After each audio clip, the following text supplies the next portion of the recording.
This Waterbury home behind me was set on fire in February, but it wouldn't be until later when reports surfaced about a man being locked up inside the house for over 2 decades. The alleged abuse from his stepmother started much earlier than that, and that's why officials like Senator Jason Perillo are asking the question, how does this go on for so long? How horrible it is, and how did it happen?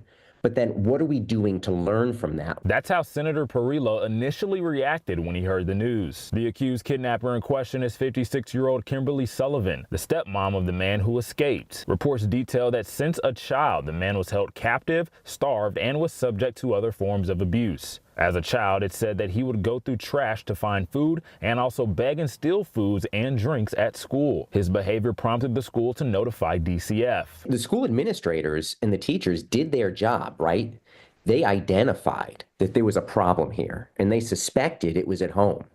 Then the ball's in DCF's court to do their due diligence and make sure that the kid is safe. And that obviously didn't happen here. DCF visited the house after being notified, but the man said Sullivan forced him to say everything was fine. The big question is, what is DCF doing to make sure that they don't walk up to a house, feel that things are going okay, when in reality they're not? We reached out to DCF for comment. They sent us back a statement saying, quote, "The Department of Children and Families has looked extensively at our current and historical databases and to date have been unable to locate any records pertaining to this family nor any records connected to the names of others who have indicated they made reports to our department. In accordance with state regulation, it should also be noted that reports of neglect and abuse that have been investigated and not sustained are expunged 5 years after the completion of the investigation." Senator Perillo is part of the Committee on Children, which oversees DCF. He says investigations need to start at the source. Leadership changes as governors change, but a lot of the frontline staff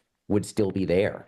And, you start with them and figure out what they know. Policies may have been different, and we need to understand what went wrong. Perillo says a proper investigation needs to be done so this doesn't happen again. Governor Lamont really has to step in here, and he hasn't yet, but he's going to have to step in here and make sure that DCF does its job, because at the end of the day, this is about protecting kids going forward. Sullivan and her attorney continue to maintain her innocence and fully expect the case to go to trial. In Waterbury, Jamel Johnson, Fox 61.